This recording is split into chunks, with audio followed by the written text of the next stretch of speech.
Muito bem, estamos prontos para assistir a mais um DVD da série Prepare-se.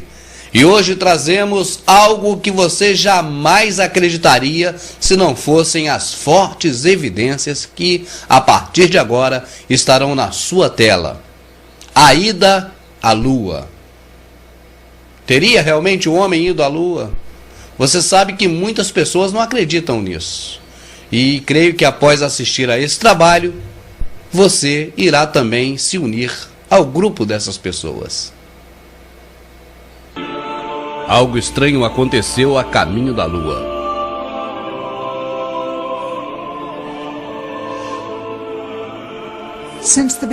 Desde o princípio da história, a raça humana está em guerra.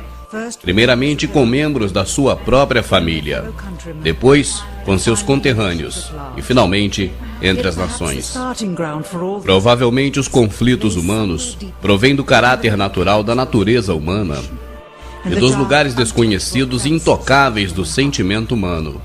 Costuma-se dizer que nossos conflitos começam, na verdade, quando ainda somos embriões, precedendo até mesmo a criação do planeta Terra. Nos terrenos celestiais, entre os espíritos. Costuma-se dizer que o princípio da guerra foi criado por um anjo caído, cujo sentimento contra Deus foi o orgulho. Na antiga Babilônia, em uma idade tão distante quanto ao tempo, cujo milênio permanece desconhecido, a Torre de Babel começou a ser construída.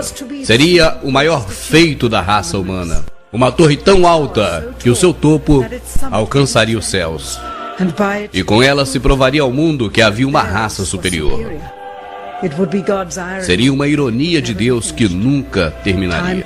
O tempo passou, as nações caíram, emergiu uma era de máquinas. Uma vez mais, a ingenuidade da espécie que dominava as demais descobriu que a seu tempo foi o maior feito monumental jamais imaginado. A maior máquina já construída pelo homem. Uma automatização gigantesca, tão reveladora, que mesmo antes de ser concebida, só poderia ter um nome.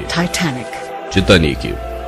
Em 10 de abril de 1912, ele partiu ao mar. Diziam-se que era esse o barco que nem Deus poderia afundar. Mas acabou resultando em uma ironia, porque o elemento que se supunha que o manteria a flutuar foi justamente o que o fez afundar. A água congelada, em forma de iceberg. Nem sequer terminou a sua primeira viagem. Mas surgiria uma nova era de grandezas. E provavelmente a última, a era espacial. A competição pela vitória não era paralela. As nações gastavam bilhões de dólares em pesquisas para ganhar uma da outra. A União Soviética lançou o primeiro satélite artificial, o primeiro animal e o primeiro homem. Tinham 500% mais horas em espaço do que os Estados Unidos. E finalmente, em junho de 1969, lançaram uma nave sem tripulante à Lua. Obtiveram as primeiras mostras do solo de outro mundo. Exatamente um mês antes que Apollo 11. E assim se acirrou a corrida. Sua nave chegou sem contratempos à superfície lunar. E a primeira pedra lunar que chegou à Terra seria trazida pela União Soviética. O presidente americano nessa época, Richard Nixon, ele disse: é a maior semana depois da criação, o maior evento depois da fundação dos mares, desde a origem do universo. Desde o desenho e formação do delicado olho humano, por onde todas essas coisas se percebem. Foi uma máquina voadora com 2 passageiros aterrissando em seu vizinho celestial mais próximo e regressando a seu lugar de origem. Provavelmente, mais uma ironia de Deus se esconde atrás dessa ousadia humana. A construção da mais alta torre com o único propósito de sobressair entre as demais raças nunca foi concretizada.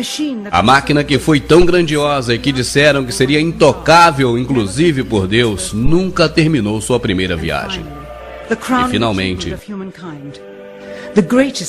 a coroação da raça humana, o maior êxito de toda a espécie humana, o maior evento da história, aterrissar na Lua.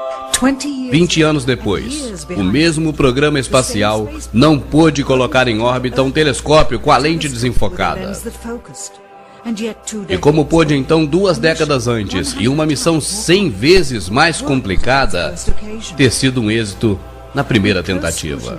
Isso traz um minucioso estudo dos motivos da administração Nixon, um exame crítico do controle total do governo sobre a imprensa. Mas chegamos a novas descobertas da tripulação da Apollo 11 fingindo parte da missão. Mostraremos detalhes do que pode ter sido a maior conspiração governamental de todos os tempos. Algo estranho se passou a caminho da Lua.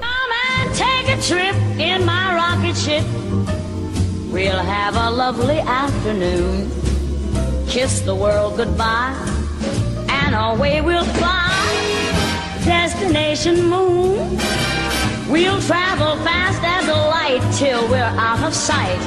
The earth will be like a toy balloon. Oh, what a thrill you'll get riding on my jet, a destination moon. Oh, we'll go up, up, up, up, straight to the moon we two, high in the starry blue.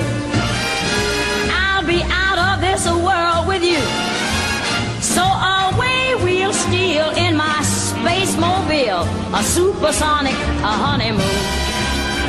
Leave your cares below, pull the switch, let's go, a destination moon.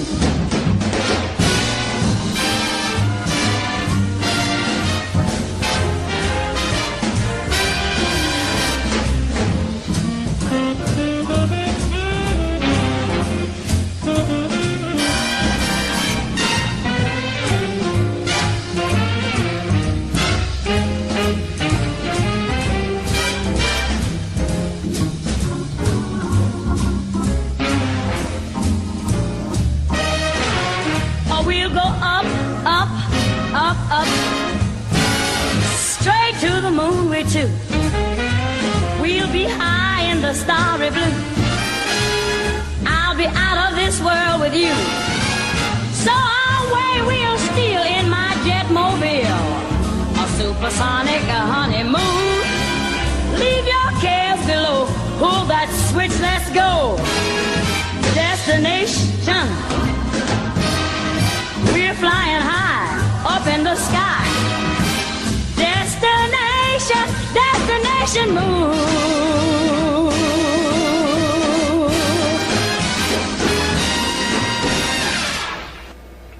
Você pode até estar pensando assim: bom, se a ida do homem à Lua tivesse sido realmente uma farsa, alguém já teria denunciado. E eu te pergunto, denunciar a quem? Tenha em mente uma coisa, meu amado. Você não tem do seu lado nenhum meio de comunicação que você possa confiar e recorrer a ele para fazer qualquer tipo de denúncia contra quem comanda o mundo. Eles não aceitam essas denúncias. E sabe por quê? Todas as emissoras de rádio e televisão, elas obedecem a uma concessão do governo. E o governo só dá essa concessão justamente para quem está do lado dele. Essa é a grande verdade. E, por sua vez também, o governo é comandado pela elite mundial, pelos Illuminati, pelas 13 famílias. E o que não está de acordo com eles, eles tiram do ar. Foi assim com a TV Tupi no Rio. Lembra dela? Não vou entrar nesses detalhes, mas foi assim. E o que acontece? Não há a quem denunciar a farsa da Lua, a verdade é essa. Agora, você vai assistir a partir desse momento as evidências que te mostram o tempo todo que o homem jamais foi à Lua. Deixa eu adiantar um pequeno detalhe que eu creio que seja bastante importante. A ida à Lua seria ou teria sido o maior feito da humanidade até hoje. Desde a fundação do mundo, da Torre de Babel, que se tentou ser maior do que Deus, tentou se mostrar maior do que as demais raças, você sabe que o homem não conseguiu. Não é verdade? Então, e a ida à Lua foi uma grande ironia. Sabe por quê? Eu vou te explicar. O maior feito do homem de todos os tempos não foi possível por causa de uma minúsculazinha partícula subatômica chamada radiação.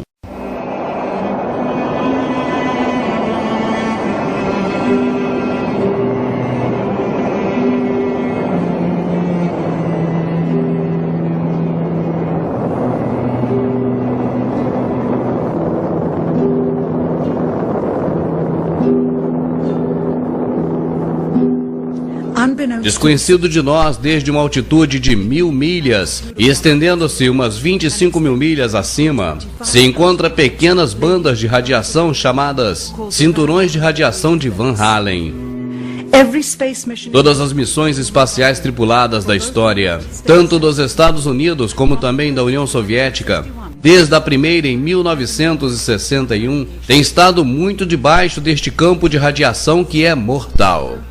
Any human being traveling through the Van Allen belt would have been rendered either extremely ill or actually killed by the radiation within a short time thereafter.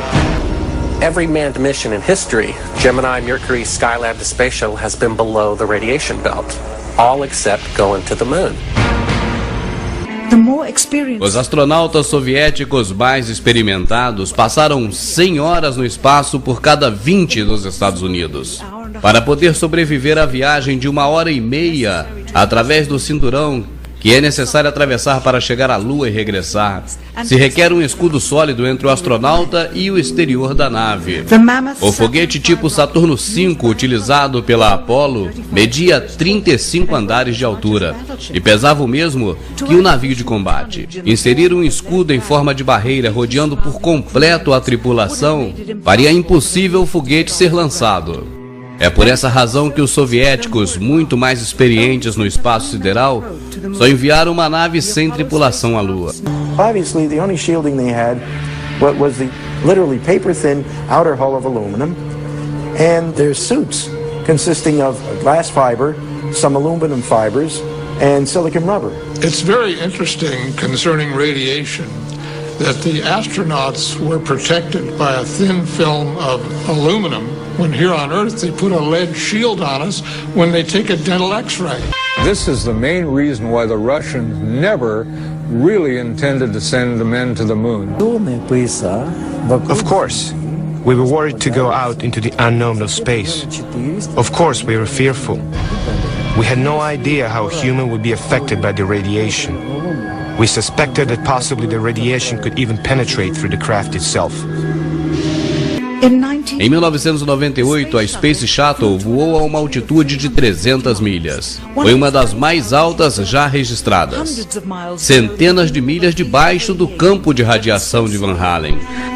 Mas foi tão danoso que os astronautas dentro da cabine, que era hermeticamente fechada, e dentro dos seus trajes, mesmo com os olhos fechados, ainda viram fortes reflexos de luzes, que pareciam como disparos de estrelas, devido à radiação que penetrou na nave, nos seus trajes, nos seus crânios, mesmo com os olhos fechados.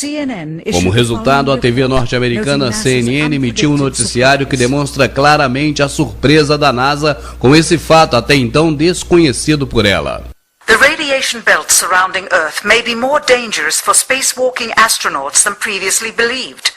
Scientists say the phenomena known as the Van Allen belts can spawn killer electrons when the Earth's magnetic field changes. These electrons that are being studied could have an important effect not only on satellites, which has happened in the past, but could also affect the astronauts by creating large doses of radiation that could influence their health. The electrons can penetrate through various materials, including spacesuits, and can pass through, in fact, the walls of the space station, and can create high charges deep inside of these objects. Conferimos, portanto, com um trecho dessa reportagem da CNN que nem a NASA sabia realmente dos efeitos que poderiam causar a radiação de Van Allen nos seres humanos, nos astronautas. E no próximo segmento, conheceremos então um pouco do que foi a corrida espacial, a Guerra Fria entre Rússia e Estados Unidos e a organização para a grande farsa do homem na Lua. Deixa eu te falar algo aqui sobre a natureza. Você já observou as borboletas, não é verdade? Além das suas cores variadíssimas, lindas, você observa que na asa da borboleta tem algo que parece com um olho. E ele está colocado ali, Deus o colocou, para que a borboleta pudesse se proteger dos seus algozes, dos seus predadores. É uma farsa, mas uma farsa